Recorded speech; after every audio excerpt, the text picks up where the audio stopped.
നിത്യഹരിത നായിക എന്നൊക്കെ നമ്മൾ പറയുന്ന പോലെ ഫസ്റ്റ് ലേഡി സൂപ്പർ സ്റ്റാർ ഷീലാമ്മ പാടി നിന്നെ ദിലീപേട്ടനായിട്ടുള്ള ആത്മബന്ധം എങ്ങനെയാണ്? ഇപ്പോ മോഹൻലാലോട് അഭിനയിച്ചിട്ടുണ്ട്, മമ്മൂട്ടിയോട് അഭിനയിച്ചിട്ടുണ്ട്, പൃഥ്വിരാജിലൂടെ അവരൊക്കെ അല്ലേ വലിയ ഹീറോസ്. അന്നോടൻ ഓടി വന്ന് എൻ്റെ കൈയൊക്കെ പിടിച്ച് അയ്യോ ഷീലാമ്മയെ സന്തോഷം കേട്ടോ. പക്ഷെ ഇങ്ങനെ ഒന്നും പറഞ്ഞില്ല, ഒന്നും പറഞ്ഞില്ല. ഞാൻ പറഞ്ഞു ഞാനാണ് ഷീല കേട്ടോ. അയ്യോ ഷീലാമ്മ അറിയില്ലേ? ഓക്കെ എന്ന് പറഞ്ഞിട്ട് വേറെ അഭിനയിക്കാൻ പോയി. ഒരാൾ സ്ഥിരം എന്നെ വിളിക്കുമായിരുന്നു. ലെറ്റർ അയച്ച ലെറ്ററിലൊക്കെ ഇതന്നെ വഴക്കാണെന്ന്. ഞാൻ നസീറും സത്യൻ്റെ കൂടെ ഒക്കെ വളരെ ക്ലോസ് ആയിട്ട് അഭിനയിക്കുന്ന അയാൾക്ക് ഇഷ്ടപ്പെടുന്നില്ല. ഒരു ചെറിയൊരു മനുഷ്യൻ, ഒരു കറുത്ത് കുഴിഞ്ഞിപ്പോയി ഇങ്ങനെ കിടുങ്ങിപ്പോയൊരുത്തൻ. മധു സാറ് പറഞ്ഞിട്ടുണ്ട് ഷീലയാണ് എൻ്റെ ഗുരു എന്ന് വെച്ചാൽ ചെമ്മീനിൽ വരുമ്പോൾ എനിക്ക് പ്രണയ സീൻ എങ്ങനെ അഭിനയിക്കേണ്ടത്, അല്ലെങ്കിൽ പ്രണയ ഗാനം എങ്ങനെ ചെയ്യേണ്ടതെന്ന് അറിയത്തില്ല. അപ്പൊ ഷീലയാണ് എനിക്കെല്ലാം പറഞ്ഞു തന്നത്. അങ്ങേർക്ക് പിന്നെ പെണ്ണുങ്ങളെ തൊടാൻ പേടിയാ. അന്ന് ഞാനും കുറച്ച് നല്ല ഒരു നിലയിൽ വന്ന ഒരു നടി. അപ്പൊ എന്നെ തൊടാനൊക്കെ അങ്ങേർക്ക് പേടിയാ. മധു സാറിന് മധു സാറിന്. അപ്പൊ സാർ ഒന്നും പേടിക്കണ്ട, ഞാനൊരു ആണാണെങ്കിൽ എന്താണെന്ന് വിചാരിച്ച അങ്ങനെ തൊട്ടാ മതി. അമ്മേനെ അത്ഭുതപ്പെടുത്തിയ അഭിനേതാവ് ധനുഷ്.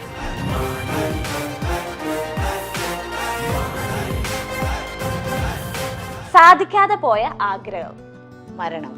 മരണത്തെ അത്രയും സ്നേഹിക്കുന്ന ഒരു വ്യക്തി. ഞാൻ മരണത്തെ സ്നേഹിക്കുന്നു. ഞാൻ പറഞ്ഞു ജയരാം എന്നെ കള്ളുകടയ്ക്ക് ഒന്ന് കൊണ്ടുപോയോ എന്ന് പറഞ്ഞു.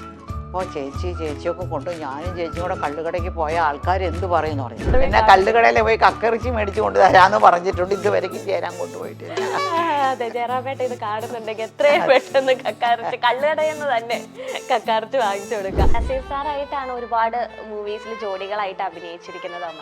അപ്പൊ നിങ്ങളുടെ ആ ഒരു കെമിസ്ട്രി ഒക്കെ എങ്ങനെയായിരുന്നു? കാരണം അത്രയും ഞങ്ങളുടെ കെമിസ്ട്രി ഒന്ന് ലാബിൽ പോയി ഇട്ട് നോക്കിയാലേ അറിയത്തുള്ളൂ എന്താണ് ഞങ്ങളുടെ കെമിസ്ട്രി ഉള്ളത്. അങ്ങനെ ഒരു കെമിസ്ട്രി ഉണ്ടോ എന്ന് എനിക്കറിയില്ല. എനിക്ക് ഭയങ്കരമായിട്ടൊരു വിഷമം തോന്നി. വിഷമം വേണ്ട, സിനിമ വേണ്ടാന്ന് തോന്നിയ ഒരു കാര്യമുണ്ട്. അപ്പം അങ്ങേര് കുടിച്ച് കാലിലുണ്ടല്ലോ ഇങ്ങനെ പുഴുത്തിരിക്കാം നാറ്റം. ആ ഡയറക്ടർ പറഞ്ഞു കാലിൽ വീണ് കരയാൻ പറഞ്ഞു. എന്നാൽ ഈ വേണമെങ്കിൽ അവോയ്ഡ് ചെയ്യാമായിരുന്നു, ആ സീൻ അവോയ്ഡ് ചെയ്യാമായിരുന്നു. പക്ഷെ എന്നാലും ഞാൻ ഒന്നും മിണ്ടിയില്ല. അതെ, പകുതി പണം കൊണ്ട് വീട് പണിയാം, ബാക്കി പകുതി പണം പലിശരഹിതമായി EMI സ്കീമിൽ 50 മാസം കൊണ്ട് തിരിച്ചടച്ചാൽ മതി. Byath homes for builders, Kerala's leading tech enabled home builder. കൂടുതൽ വിവരങ്ങൾക്ക് താഴെ കൊടുത്തിട്ടുള്ള നമ്പറിൽ ബന്ധപ്പെടുക.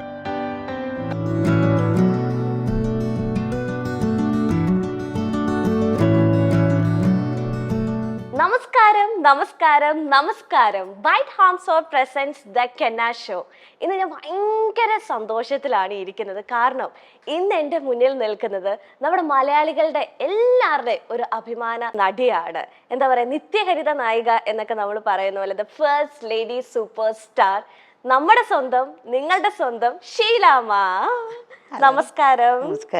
ഞാൻ ഒരുപാട് സന്തോഷത്തിലാണ്. എനിക്ക് ഷീലാമ്മേനെ ഇന്റർവ്യൂ ചെയ്യാൻ സാധിച്ചില്ല. ഒരുപാട് സന്തോഷമുണ്ട്. എൻ്റെ ഭാഗ്യമായിട്ട് ഞാൻ കാണുകയാണ്. കാരണം എല്ലാ ജനറേഷനിലും എന്താ പറയാ, ഷീലാമ്മയ്ക്ക് ഒരു പ്രത്യേക സ്ഥാനമാണ്. അത് ഓൾഡ് എന്നില്ല, മിഡിൽ ജനറേഷൻ എന്നില്ല, ന്യൂ ജനറേഷൻ എന്നില്ല, എല്ലാവർക്കും ഒരേപോലെ എന്താ പറയാ ഷീലാമ്മേനെ ഇഷ്ടപ്പെടുന്ന ഒരു വ്യക്തിയാണ്.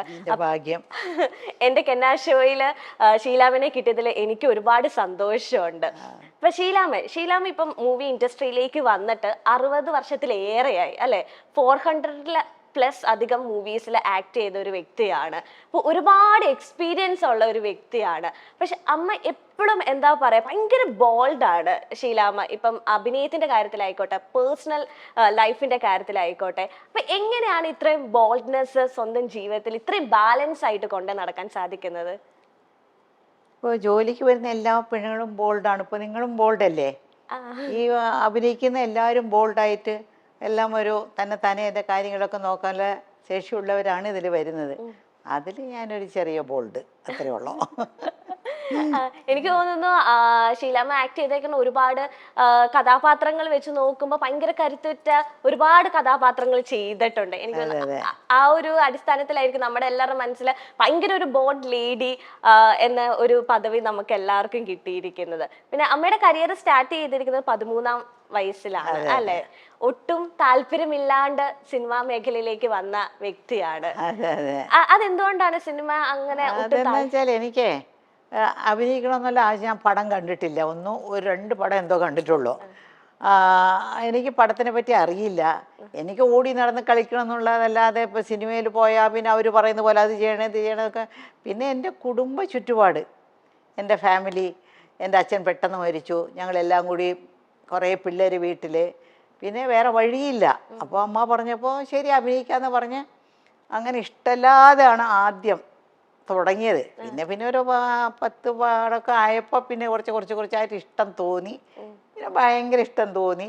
ഇപ്പോൾ ഇപ്പോഴും ഈ പ്രായത്തിലും ഇപ്പോഴും ഭയങ്കര ഇഷ്ടത്തിലാണ് നിങ്ങളോടൊക്കെ വന്ന് സംസാരിക്കുന്നതൊക്കെ. ഞാൻ ഷീലാമ്മ ഒരു ഇന്റർവ്യൂ പറയണ കേട്ടേക്കുന്നത്, സിനിമ കാണാൻ ചെറുപ്പത്തിലെ പോയപ്പോ അച്ഛൻ ചീത്ത പറഞ്ഞു, അത്രയും സ്ട്രിക്റ്റ് ആണ് സിനിമ കാണുന്നത് തന്നെ. ഞങ്ങളെ ഒരു പഴയ ഒരു സിറിയൻ കാത്തലിക് ഫാമിലിയാണ്, ഞങ്ങൾ പഴയ ഒരു ഫാമിലിയാണ്. അപ്പോൾ അച്ഛന് ഒരുപാട് സിസ്റ്റേഴ്സും ബ്രദേഴ്സും ഒക്കെ ഉണ്ട്, അമ്മയ്ക്കും ഉണ്ടായിരുന്നു. അപ്പോൾ അവരൊക്കെ വന്ന് ഞാൻ സിനിമയിൽ പോകുന്നു, സിനിമ കാണുന്നതോ സിനിമ ഇതൊക്കെ പറഞ്ഞാൽ ഭയങ്കര ഒരു എന്ത് പറയാൻ, അങ്ങനത്തെ ഒരു ചീത്ത ഒരു കാര്യമായിട്ടാണ് എടുത്തത്. അപ്പോൾ അങ്ങനെ ഇരിക്കുമ്പോഴാണ് ഞാൻ സിനിമയിൽ അഭിനയിക്കാൻ വന്നത്. അല്ല, അപ്പം ആദ്യം അച്ഛൻ അറിയാതെ ഞങ്ങൾ പടം കാണാൻ പോയി. എന്ത് പടം, അപ്പം എനിക്ക് വളരെ ചെറിയ പ്രായമാണ്. കണ്ടം വെച്ച കോട്ട് എന്നൊരു പടം, ആ പടം കാണാനായിട്ട് പോയി. അപ്പം അച്ഛൻ എവിടെയോ പോവാന്ന് പറഞ്ഞിട്ട് പോയിരുന്നതാ. അപ്പോൾ പടം കാണാൻ അച്ഛൻ്റെ ജോലി വേഗം തീർന്നാൽ തിരിച്ചു വന്നിരിക്കുന്നു. അച്ഛൻ വരുന്നതിന് മുമ്പ് ഞങ്ങൾ തിരിച്ച് വരാമെന്നാണ് വിചാരിച്ചത്.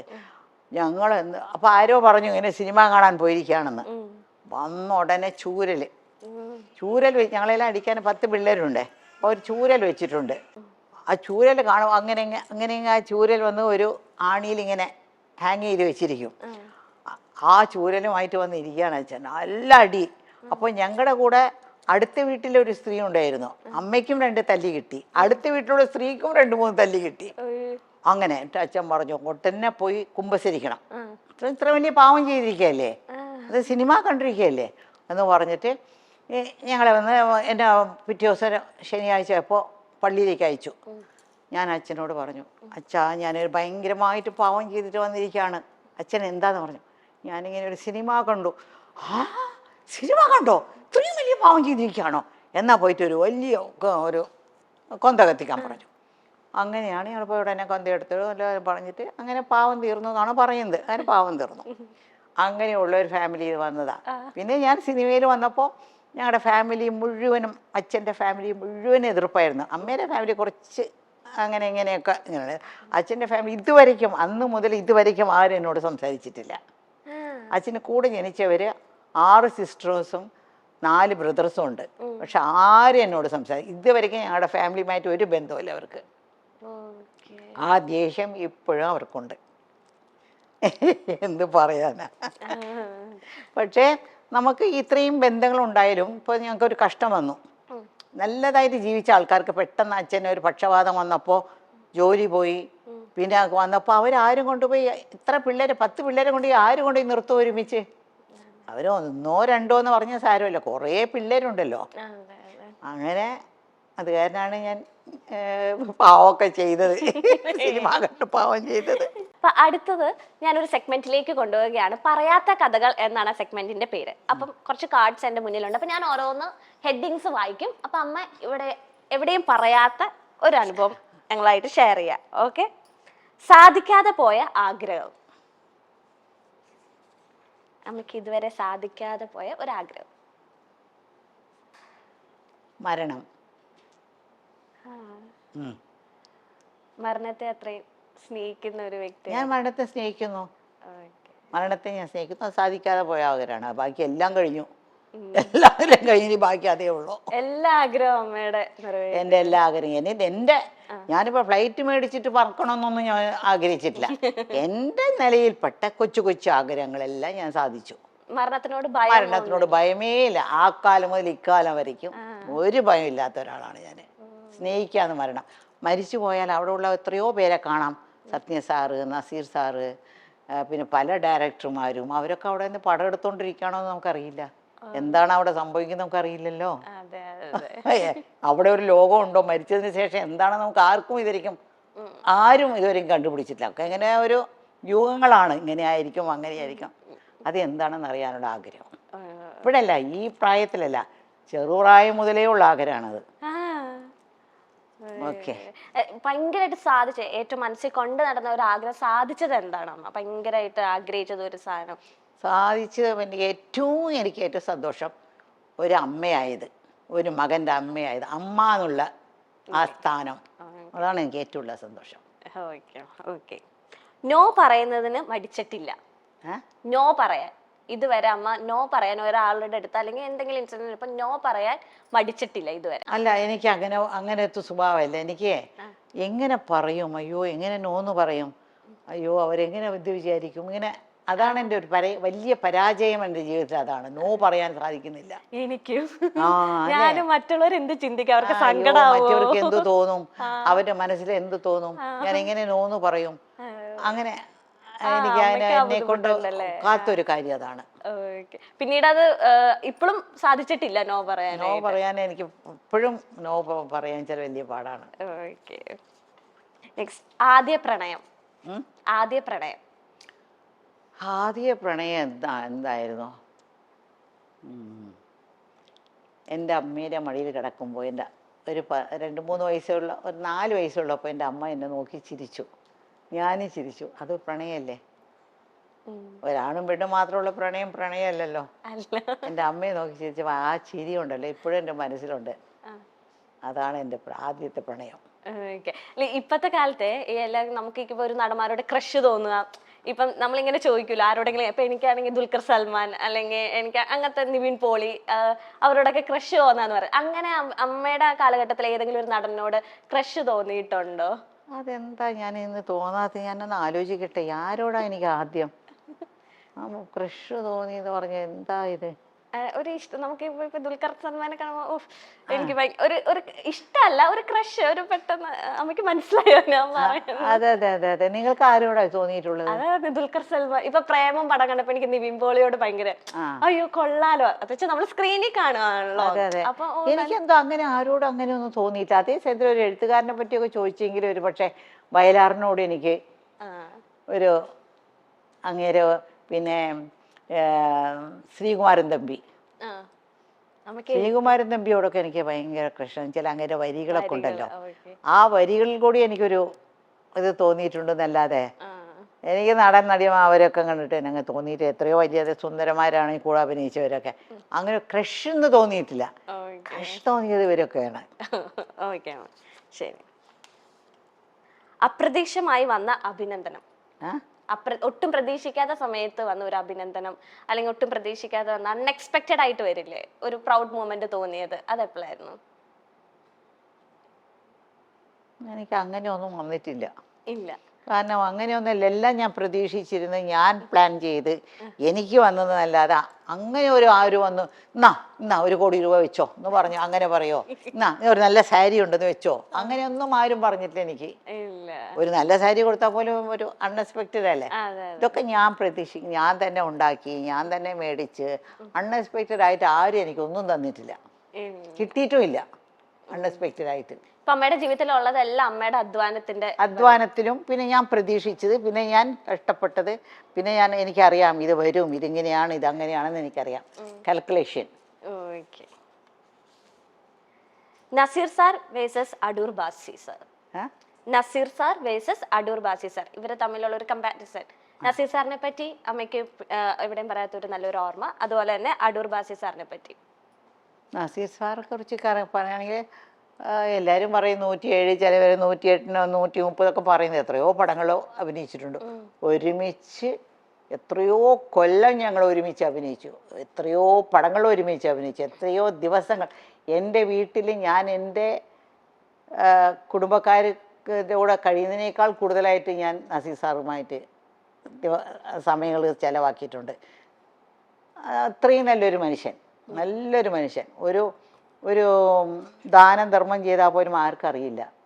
ഇപ്പോൾ ആരെങ്കിലും ഒരു പഴയൊരു മേക്കപ്പ് മാൻ വന്ന്, സാറേ ഞങ്ങൾ 2 പേരും അടുത്തിരിക്കുകയായിരിക്കും, ഷൂട്ടിംഗ് ഒക്കെ കഴിഞ്ഞ് പുറത്ത് നമ്മൾ അടുത്ത ഷോട്ടിന് വേണ്ടി ഇരിക്കുമ്പോൾ വന്ന്, സാറേ ഭയങ്കര കഷ്ടമാണ്, മകളുടെ കല്യാണമാണെന്ന് പറയും.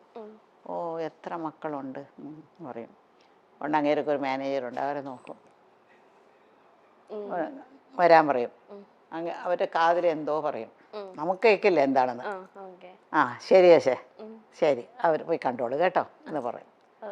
മൂന്നാമത്തെ ഒരാളെ അറിയത്തില്ല. ഞാൻ ഇത്രയും കാലം അറിഞ്ഞപ്പോൾ അവരെന്താ കൊടുക്കുന്നത്, എന്താണ് ചെയ്യുന്നതെന്ന് ഒരു മനുഷ്യർ പോലെ അറിയത്തില്ല. പിന്നെ പ്രൊഡ്യൂസേഴ്സൊക്കെ എത്ര കാലത്ത് 9 മണിക്ക് ഷൂട്ടിംഗ് എന്ന് പറഞ്ഞാൽ അതിൽ 7 മണിക്ക് ഷൂട്ടിംഗ്, 7 മണിക്ക് വരും. ഷോട്ട് എടുക്കാനായിട്ട് അന്ന് ഉച്ചവരയ്ക്കും ഷോട്ട് എടുക്കില്ല, 3 മണിക്കായിരിക്കും ഷോട്ട് എടുക്കുന്നത്. എന്നാൽ പോലും മുഖം കറുപ്പിക്കാതെ അങ്ങനെ മിണ്ടാതെ, കാരവാനിലൊന്നല്ല, അവർ വേഗാതെ വെയിലത്ത് ഒരു ചെടി, അതിന് 4 ഇലയുണ്ടാവും, അതിൻ്റെ അടിയിലായിരിക്കും ഇരിക്കുന്നത്. അങ്ങനത്തെ ഒരാൾ നസീർ എന്ന് പറയുന്ന ആൾ അങ്ങനത്തെ ആളാണ്. അടൂർ ബാസി നല്ല ചിരിച്ച് കളിച്ച്, പക്ഷെ എല്ലാവരെയും കളിയാക്കും. മരിച്ച് പിന്നെ പറയാൻ പാടില്ല, എല്ലാവരെയും കളിയാക്കും. എല്ലാവരും പെണ്ണുകളുടെയൊക്കെ മനസ്സിങ്ങനെ വേദനിപ്പിക്കും. ഇപ്പോൾ പ്രൊഡ്യൂസേഴ്സ് പറഞ്ഞാണ് ഒരു പെണ്ണുങ്ങളെ വന്ന് ഇത്രയും, ഇപ്പോൾ വിജയശ്രീയെ കൊണ്ട് പ്രൊഡ്യൂസേഴ്സാണ് പറയുന്നത്, ഇത്രയും അവർ അതിനാ വിളിക്കുന്നത്, അവരുടെ തുടയൊക്കെ കാണാൻ നല്ല ഭംഗിയുണ്ടെന്ന് പറഞ്ഞ് ഇത്രയും വലിയ ഡ്രസ്സ് ഇടും. അപ്പോൾ അവിടെ വന്നിരുന്നോട് എൻ്റെ നാണമുണ്ടോ നിങ്ങൾക്ക് എന്നൊക്കെ പറയും. അപ്പോൾ അങ്ങനെയൊന്നും പറയാൻ പാടില്ല. അപ്പോൾ എനിക്ക് തന്നെ തോന്നിയിട്ടുണ്ട്, എന്താ ഇങ്ങനെയൊക്കെ പറയുന്നത് എന്ന് പറയും. അങ്ങനെ ഒരുപാട് പേര് വേദനിപ്പിക്കും. പക്ഷെ അത് നല്ല മനുഷ്യനാണ്. എന്നെയൊക്കെ കളിയാക്കാനൊക്കത്തില്ല, എന്നെ കളിയാക്കാനേ ഒക്കത്തില്ല. ഇപ്പം നസീർ സാറിനെ പറ്റി പറഞ്ഞോട് ചോദിക്കാൻ, നസീർ സാറിന്റെ ഏറ്റവും ഇഷ്ടപ്പെട്ട ഒരു ക്വാളിറ്റി എന്താണ്? ഏറ്റവും ഇഷ്ടപ്പെട്ട ഒരു ക്വാളിറ്റി നസീർ സാറില് നമുക്ക് ഏറ്റവും ഇഷ്ടപ്പെട്ട ഒരു ക്വാളിറ്റിയും എന്നാൽ ഒട്ടും ഇഷ്ടപ്പെടാത്ത ഒരു ക്വാളിറ്റിയും.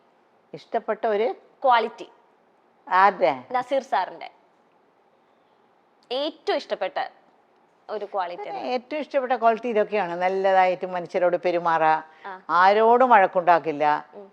ഒരു ഇതുവരെയ്ക്കും ഞാൻ എത്രയോ കൊല്ലം അഭിനയിച്ചിട്ടുണ്ട്, എന്താടാ ഇങ്ങനെ പറഞ്ഞതുപോലെ ഞാൻ കേട്ടിട്ടില്ല. ഒന്ന് മാറി നിൽക്ക് അങ്ങനെ പറഞ്ഞ പോലും കേട്ടിട്ടില്ല. ഒട്ടും ഇഷ്ടപ്പെടാത്ത എന്തെങ്കിലും ക്വാളിറ്റി ഉണ്ടോ? ഇഷ്ടപ്പെടാത്ത ക്വാളിറ്റി എന്ന് പറഞ്ഞാൽ എന്താ? ചിലപ്പോ ആൾക്കത് നല്ലതായിരിക്കാം, പക്ഷെ ആള് കുറച്ചും കൂടെ ശ്രദ്ധിച്ച അങ്ങനെ എന്തെങ്കിലും അങ്ങനെ തോന്നിയിട്ടുണ്ടോ അമ്മയ്ക്ക്? ഇഷ്ടപ്പെടാത്ത എല്ലാം ഇഷ്ടപ്പെടുമ്പോൾ എങ്ങനെ ഇഷ്ടപ്പെടാത്ത ക്വാളിറ്റി വരും? ഇഷ്ടപ്പെടാത്ത ക്വാളിറ്റി ഒന്നും ഇല്ല അങ്ങേറ്റ. Okay okay. ഹൃദയത്തോട് ചേർത്ത് നിൽക്കുന്ന ഇമോഷണൽ രംഗം അമ്മ അഭിനയിച്ച പടത്തിൽ ഇപ്പോഴും ഹൃദയത്തോട് ചേർന്ന് നിൽക്കുന്ന ഒരു ഇമോഷണൽ സീൻ ഏതാണ്?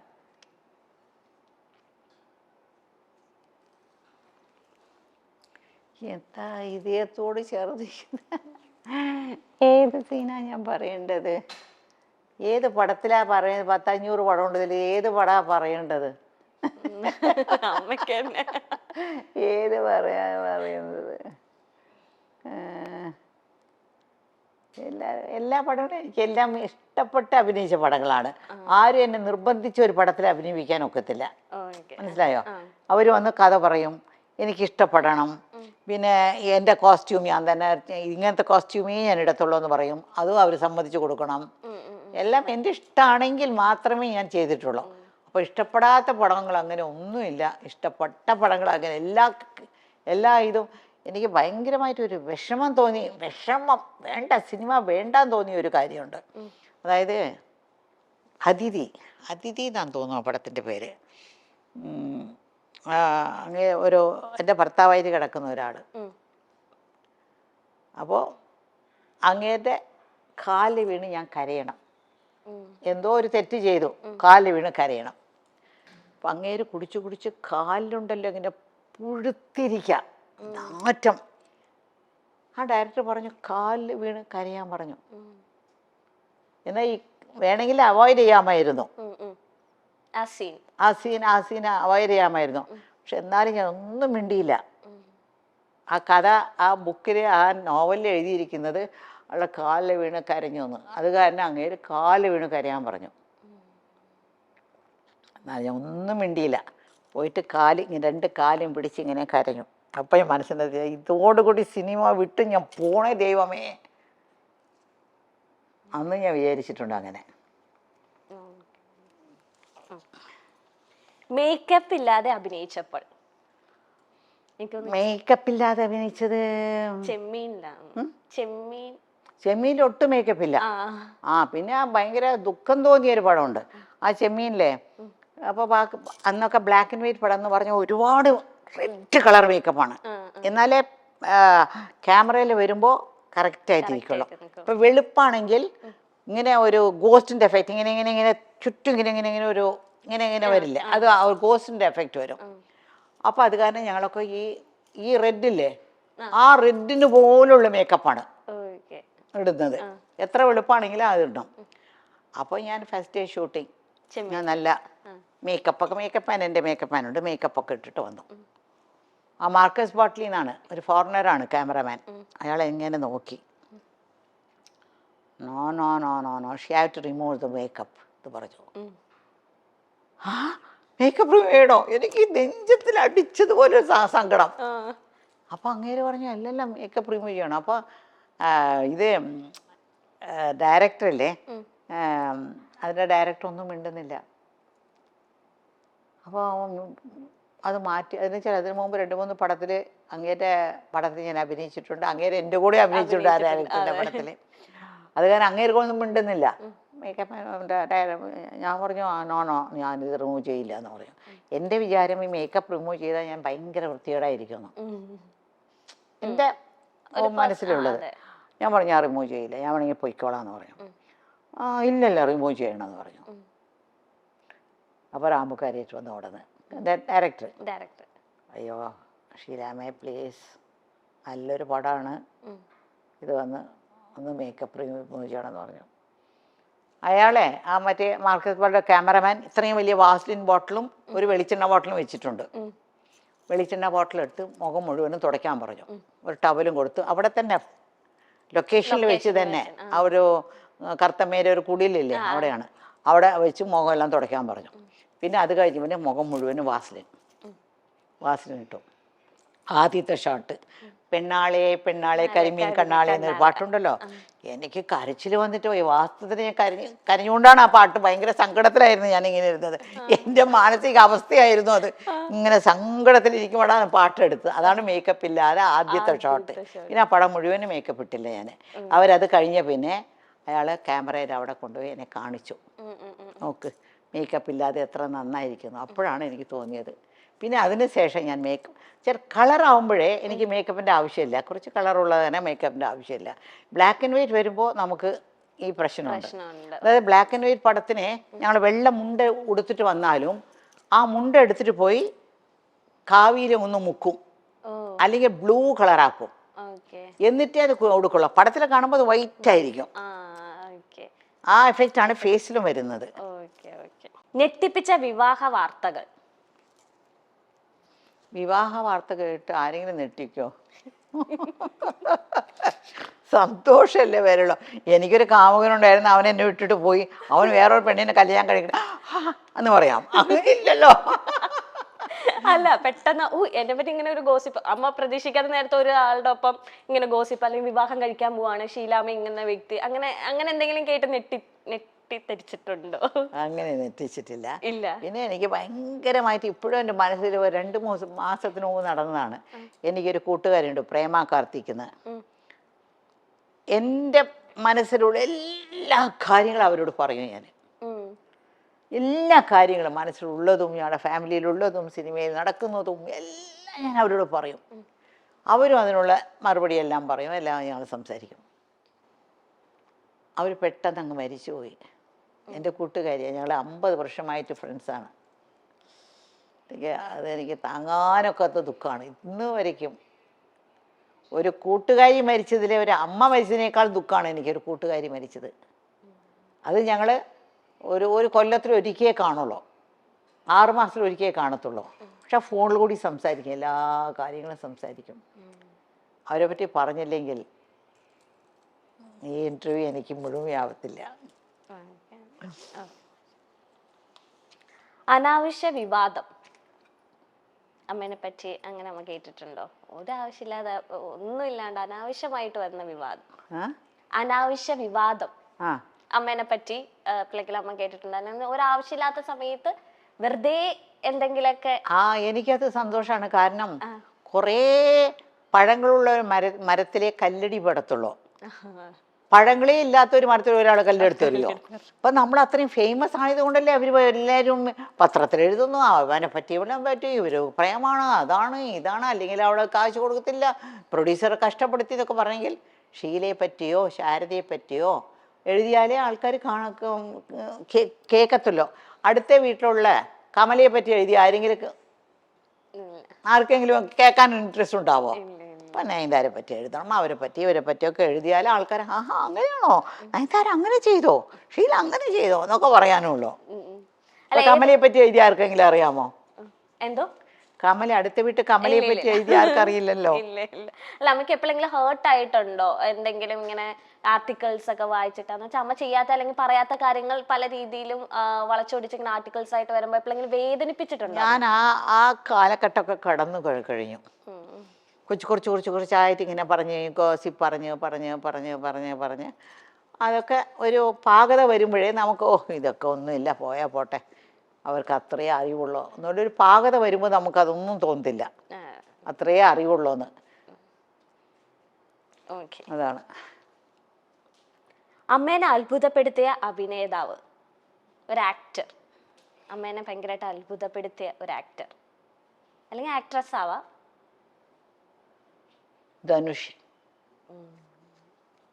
ധനുഷില് ഭയങ്കര എന്തുകൊണ്ടാണ്? ഭയങ്കര അഭിനയമാണ്. അങ്ങനത്തെ അഭിനയം ഒരു അങ്ങനെ അതിൽ ലയിച്ചു പോകും. ഞാനൊരു പടം അങ്ങനെ കൂടെ അഭിനയിച്ചിട്ടുണ്ട്, സീഡൻ എന്ന് പറഞ്ഞ ഒരു തമിഴ് പടം. സീഡൻ ഈ ഗുരുവിലെ സീഡനായിട്ട് ഒരാളുണ്ടാവില്ല, അതാണ് സീഡൻ. ആ പടത്തിൽ വെച്ച് അപ്പോൾ ഒരു ഷോട്ട് പറയുമ്പോഴും ഒരു ഷോട്ട് ഡയറക്ടർ പറയും ഇതാണെന്ന് തോന്നുന്നു, അങ്ങനെ അവിടെ പോയി തനിച്ച് നിന്ന് അതിങ്ങനെ ഇട്ട് നോക്കി പറഞ്ഞ് ഹാർഡ് വർക്ക്. പക്ഷെ പടത്തിൽ ഇനി നെട്ടിപ്പിച്ചിട്ടുള്ള അഭിനയം ധനുഷിൻ്റെ ആയിരുന്നു. ഓക്കെ. അപ്പം അമ്മ, നമ്മുടെ പറയാത്ത കഥകൾ സെഗ്മെന്റ് ഇവിടെ കഴിഞ്ഞിരിക്കുകയാണ്. ഷീലാമ്മ ഇതിന് ഉത്തരം പറഞ്ഞില്ലെങ്കിൽ കിട്ടുണ്ണി ഉറപ്പായും ഷീലാമ്മയോട് പിണങ്ങും. നസീർ സാർ, സത്യൻ സാർ, മധു സാർ, ഇവരിൽ ആരായിരുന്നു ശരിക്കും കൂടുതൽ റൊമാൻറ്റിക്? അതിൽ ലോകം മുഴുവൻ അറിയാവുന്നതാണല്ലോ ആരായിരുന്നു കൂടുതലായിട്ട് ഞാൻ റൊമാൻറ്റിക് സീനിൽ അഭിനയിച്ചിട്ടുള്ളതെന്നുള്ളത് ഞാൻ പറയേണ്ട ആവശ്യമില്ലല്ലോ. നസീർ സാറായിട്ടാണ് ഒരുപാട് മൂവീസിൽ ജോഡികളായിട്ട് അഭിനയിച്ചിരിക്കുന്നത് അമ്മ. അപ്പൊ നിങ്ങളുടെ ആ ഒരു കെമിസ്ട്രി ഒക്കെ എങ്ങനെയായിരുന്നു? കാരണം അത്രയും ഞങ്ങളുടെ കെമിസ്ട്രി ഒന്ന് ലാബിൽ പോയി ഇട്ട് നോക്കിയാലേ അറിയത്തുള്ളൂ എന്താണ് ഞങ്ങളുടെ കെമിസ്ട്രി എന്നുള്ളത്. അങ്ങനെ ഒരു കെമിസ്ട്രി ഉണ്ടോ എന്ന് എനിക്കറിയില്ല എന്താണെന്ന്. ഞങ്ങളുടെ കെമിസ്ട്രി എന്ന് വെച്ചാൽ 7 മണി ഷൂട്ടിങ്ങിന് വന്നോ, ശരി, അന്നൊക്കെ ഡാൻസ് മാസ്റ്റർ ഒന്നും ഇല്ല, അത് കൊറിയോഗ്രാഫി ഒന്നും ഇല്ല. അപ്പോൾ ഞങ്ങൾ തന്നെത്താനെ ഇങ്ങനെ പിടിച്ച് വലിക്കുക, അങ്ങനെ തോളത്ത് ചായ, അങ്ങനെ ഇരിക്കുക. അപ്പോൾ ഡയറക്ടർ പറയും ഈ ഷോട്ട് ഇങ്ങനെയായിരുന്നു, ഇങ്ങനെ കിടന്നോളൂ, മടിയിൽ കിടക്കണം, പിന്നെ എഴുന്നേൽക്കണം, പിന്നെ നടന്നിങ്ങനെ പോകണം. ഡയറക്ടർ പറയും ഇങ്ങനെ നടന്നു പോകുമ്പോൾ മിക്കവാറും ഹീറോ പുറകെയല്ലേ നടക്കുന്നത്, പുറകെ നടന്നു വരും. ഇങ്ങനെ അല്ലാതെ അങ്ങനെ ഒന്നും ഒരു അണ്ടർസ്റ്റാൻഡിങ് രണ്ടുപേരും. ഇപ്പോൾ കോമഡി ആർട്ടിസ്റ്റൊക്കെ രണ്ടുപേരും ഒരുമിച്ച് അഭിനയിക്കുമ്പോൾ എന്താടാ നീ പറഞ്ഞു അതിന് മറുപടി പറയണം, കറക്റ്റായിട്ട് പറഞ്ഞാലേ ആ കോമഡി നിൽക്കത്തുള്ളൂ. അതുപോലെ ഒരു അണ്ടർസ്റ്റാൻഡിങ് അങ്ങോട്ടും ഇങ്ങോട്ടും അഭിനയിക്കുമ്പോൾ അത്രയേ ഉള്ളൂ, വേറെ ഒന്നുമില്ല. ഓക്കെ. ഇപ്പം മിസ്റ്റർ മരുമകനില് എന്താ പറയാ, ഒരു ഭയങ്കര സ്ട്രിക്റ്റ് ആയിട്ട് ഭയങ്കര ബോൾഡ് ആയിട്ടുള്ള ഒരു ക്യാരക്ടർ ആയിരുന്നു ചെയ്തത് അല്ലേ? അപ്പം ആ ഒരു എന്താ പറയാ, ആ ഒരു കോമ്പിനേഷൻ, ദിലീപ് ഏട്ടൻ, ഖുഷ്ബു മാം, അപ്പൊ അവരെല്ലാവരും ആയിട്ടുള്ള ഒരു കോമ്പിനേഷൻ നല്ല അടിപൊളിയായിരുന്നു. അപ്പൊ അതിലത്തെ ഒരു നല്ലൊരു ഓർമ്മ ഞങ്ങളായിട്ടൊന്ന് പങ്കുവെക്കാമോ? മിസ്റ്റർ മരുമകൻ ദിലീപ് ഏട്ടനായിട്ടുള്ള ആത്മബന്ധം എങ്ങനെയാണ്? എല്ലാം ഞാൻ ഇപ്പോൾ മോഹൻലാലോട് അഭിനയിച്ചിട്ടുണ്ട്, മറ്റേ മമ്മൂട്ടിയുടെ അഭിനയിച്ചിട്ടുണ്ട്, ബാക്കി എല്ലാവരോടും അഭിനയിച്ചിട്ടുണ്ട്, മറ്റേ പൃഥ്വിരാജിലൂടെ. അവരൊക്കെ അല്ലേ വലിയ ഹീറോസ്. വന്നുടൻ ഓടി വന്ന് എൻ്റെ കൈയൊക്കെ പിടിച്ച് യോഷിലാമേ സന്തോഷം കേട്ടോ വന്നതിൽ എൻ്റെ കൂടെ നിങ്ങളുടെ കൂടെ അഭിനയിക്കാൻ സാധിച്ചത് എനിക്ക് ഭയങ്കര സന്തോഷമുണ്ട് എന്നൊക്കെ എല്ലാവരും 3 പേരും പറഞ്ഞു. പക്ഷെ ഇങ്ങനെ ഒന്നും പറഞ്ഞില്ല, ഒന്നും പറഞ്ഞില്ല. ഞാൻ പറഞ്ഞു ഞാനാണ് ഷീല കേട്ടോ. അയ്യോ ഷീലാമ്മ അറിയില്ലേ, ഓക്കെ എന്ന് പറഞ്ഞിട്ട് വേറെ അഭിനയിക്കാൻ പോയി. അത്രേ ഉള്ളൂ. അങ്ങനെ ഒരു പ്രത്യേകത ആയിട്ടൊന്നും തോന്നിയില്ല. ബാക്കി 3 പേരും ഡൗൺ ടു എർത്താണ്.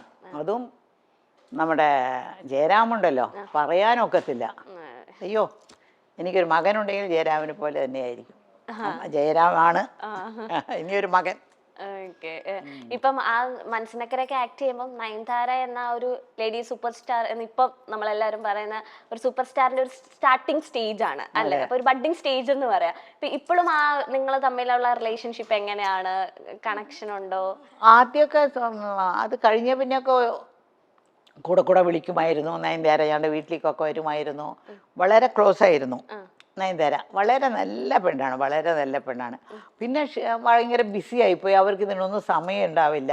ഇപ്പോൾ പ്രസവിച്ചു, പിള്ളേരായി, അവർക്ക് എവിടെ സമയം? ഞാനിങ്ങനെ ഓടി നടക്കുന്നു. മാരേജ് ഇൻവിറ്റേഷൻ അതെ അതെ വന്നിരുന്നു, അതൊക്കെ വന്നിരുന്നു. ഓക്കെ. അപ്പൊ ഷീലാമ്മ എങ്ങനെയാണ് ഈ ഇന്റീരിയർ ഡിസൈനിലേക്കുള്ള ഒരു ആഗ്രഹം അല്ലെങ്കിൽ ആ ഒരു പാഷൻ എങ്ങനെയാണ് വന്നത്? കാരണം എൻ്റെ വീട് തന്നെ എൻ്റെ വീട് ചെയ്യുമ്പോൾ എനിക്കിഷ്ടമാണ് ഇങ്ങനെ വെക്കണം, ഇങ്ങനെ കർട്ടൻ ഇടണം, ഇന്ന് ഇത്ര സ്ഥലത്ത് ഇത്ര ഒരു ചെറിയ റൂമാണെങ്കിൽ, ഒരു ഗസ്റ്റ് റൂമാണെങ്കിൽ, ഒരാൾ വന്ന് താമസിക്കുകയാണെങ്കിൽ ഒരു കട്ടില്, പിന്നെ അവരിരുന്ന് എഴുതാനൊക്കെ പറഞ്ഞാൽ ഒരു മേശ ഇങ്ങനെ ഇപ്പോൾ കാണിക്കുന്നുണ്ടല്ലോ, ഇങ്ങനെ എടുത്ത് ചുവരോടെ ഇങ്ങനെ വെക്കുക, ആവശ്യമുള്ളപ്പോൾ ആവശ്യമില്ലാത്ത സമയത്ത് വെക്കുക. അതുമാതിരി വലിയ മാസ്റ്റർ ബെഡ്റൂം ആണെങ്കിൽ ഇതൊക്കെ വേണം എന്നുള്ളത് നമുക്കറിയാലോ. ഇത്രയും കൊല്ലം നമ്മളിപ്പോൾ ഞാനൊരു 2-3 വീടുകളൊക്കെ ഞാൻ താമസിച്ചിട്ടുണ്ട്. ഊട്ടിയിലെ വലിയ വീട്ടിലാണ് താമസിച്ചത്. അപ്പോൾ അതൊക്കെ ഞാൻ ചെയ്തു. പിന്നെ അവിടെ ഊട്ടിയിൽ വന്ന് അവിടുത്തെ ഫ്ലാറ്റുകളൊക്കെ മേടിച്ചവരൊക്കെ മിക്കവാറും NRIs ആയിരുന്നു. അപ്പോൾ അവർക്ക് ഇവിടെ വന്ന് ഇൻറ്റീരിയർ ചെയ്യാനുള്ള സമയമല്ല. വന്ന ഒരു 10 ദിവസം താമസിക്കണം, പോകണം. അപ്പോൾ അവർ ഫ്ലാറ്റ് മേടിക്കുമ്പോൾ ചോദിക്കുന്നത് ഇൻറ്റീരിയർ ചെയ്ത് തരാനൊക്കെ ചോദിക്കും. അപ്പോൾ ഞാൻ ചെയ്യാമെന്ന് പറയും. അവർ പറയുന്നത് ഒരു ബഡ്ജറ്റ് ഇട്ടെങ്കിൽ ചിലപ്പോൾ അതിനേക്കാൾ കൂടുതലായിരിക്കും എൻ്റെ കയ്യിൽ നിന്ന് കാശ് ഇട്ടിട്ട് എന്നാലും ഭംഗിയായിട്ട് ചെയ്യണമെന്ന് എനിക്ക് വലിയ നിർബന്ധമായിരുന്നു. അങ്ങനെ ഒരു 10-40 വീടും ഫ്ലാറ്റുമായിട്ട് ഞാൻ അങ്ങനെയാണ് ആ ഒരു പാഷൻ തുടർന്നത് അല്ലേ? അപ്പൊ അമ്മ ഒരു ഇന്റീരിയർ ഡിസൈനർ ആണെന്ന് പറഞ്ഞു, വീടുകളെല്ലാം നല്ലോണം ഡെക്കറേറ്റ് ചെയ്യാൻ ഇഷ്ടപ്പെടുന്ന ഒരു വ്യക്തിയാണെന്ന് പറഞ്ഞു. അപ്പം നമ്മുടെ ഇന്നത്തെ ടൈറ്റിൽ സ്പോൺസർ ഹോംസ്പോർ ആണ്. അപ്പൊ അവരുടെ ഒരു പദ്ധതി എന്താന്ന് വെച്ചിട്ടുണ്ടെങ്കിൽ പകുതി പണം നമ്മൾ അടച്ചാൽ മതി, ബാക്കി പകുതി തവണ 50 മാസത്തവണലായിട്ട് കുറേശ്ശെ അടച്ചാൽ മതി. അവർ വീട് നിർമ്മിച്ചു കൊടുക്കും. വിത്ത് പ്ലാനും ഉണ്ടാവും. പ്ലാൻ ഫ്രീ ആയിട്ട് തന്നെ നമുക്ക് കിട്ടും. അതോടൊപ്പം തന്നെ ആ വീട് പണിയുന്ന സ്ഥലത്ത് നമുക്ക് ലൈവ് CCTV ക്യാമറയും അവർ വെച്ച് തരും. അപ്പൊ നമുക്ക് കാണാൻ പറ്റും എവിടെയായാലും. അപ്പൊ അങ്ങനത്തെ ഒരു ബ്യൂട്ടിഫുൾ ഒരു പദ്ധതിയായിട്ടാണ് ഹോംസ്പോർ ഇപ്പൊ മുന്നോട്ടേക്ക് വന്നേക്കുന്നത്. ഒരുപാട് പേർക്ക് ഗുണമാകുന്നുണ്ട്. ഇപ്പം റെഡി ക്യാഷ് നമുക്ക് എല്ലാവർക്കും കൊടുക്കണമെന്ന്, ചിലവർക്കൊന്നും കൊടുക്കണം എന്നില്ലല്ലോ. അപ്പൊ പകുതി പൈസ കൊടുത്തിട്ട് ബാക്കി മാസത്തവണകളായിട്ട് ഇങ്ങനെ അടച്ചു. ഞാനൊരു കാര്യം പറയട്ടെ. ഈ ഇടയ്ക്ക് ഒരു ഫുഡിന്റെ അഡ്വർടൈസ്മെന്റ് എൻ്റെ അടുത്ത് വന്നു. ഞാൻ പറഞ്ഞു, നിങ്ങൾ എവിടെയായിരുന്നു ഉണ്ടാക്കുന്നത്? ഒരു വെളിച്ചെണ്ണ. ഞാൻ പറഞ്ഞു, ഞാൻ ചുമ്മാതെ അഭിനയിക്കത്തില്ല, ആഡിൽ അഭിനയിക്കത്തില്ല. ഇത് സത്യമാണോ എന്താണെന്നറിയാതെ ഞാൻ ആഡിൽ വന്ന ചുമ്മാ കാശ് കിട്ടുന്നു എന്ന് അഭിനയിക്കില്ല.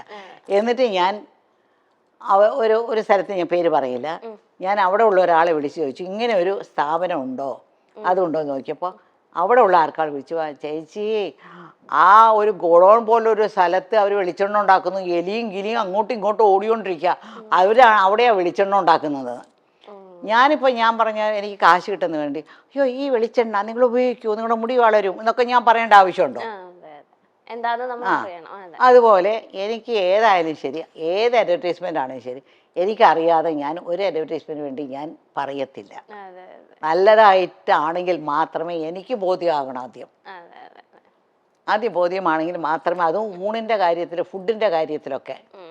ഇത് ഒരുപാട് പേരെ സഹായിക്കുന്നു. ഇവര് അഡ്വർടൈസ്മെന്റ് അങ്ങനെ ഒന്നുമില്ല, ആഡ് ഒന്നുമില്ല. ഇങ്ങനെ ആ ഒരു ഇങ്ങനത്തെ ഒരു വേറിട്ട ഒരു ഇതായിട്ട് വന്നിരിക്കുന്നത്. കെട്ടട്ടെ, നല്ലതുപോലെ വരട്ടെ, ഒരുപാട് വീടുകൾ കെട്ടട്ടെ, അവർക്ക് ദൈവ അനുഗ്രഹം ഉണ്ടാകട്ടെ. ആ വീടുകളൊക്കെ നല്ലതാ കൊല്ലങ്ങളോളം നിൽക്കട്ടെ, 100 കൊല്ലങ്ങളോട്ടെ നിൽക്കട്ടെ, ആർക്കും കഷ്ടമില്ലാതെ നിൽക്കട്ടെ. ഷീലാമ്മയുടെ ഒരു ആരാധകൻ ഇവിടെ വന്നിട്ടുണ്ട്. ഷീലാമ്മയ്ക്ക് ഒരു സർപ്രൈസ് ആയിട്ടാണ് വന്നിരിക്കുന്നത്.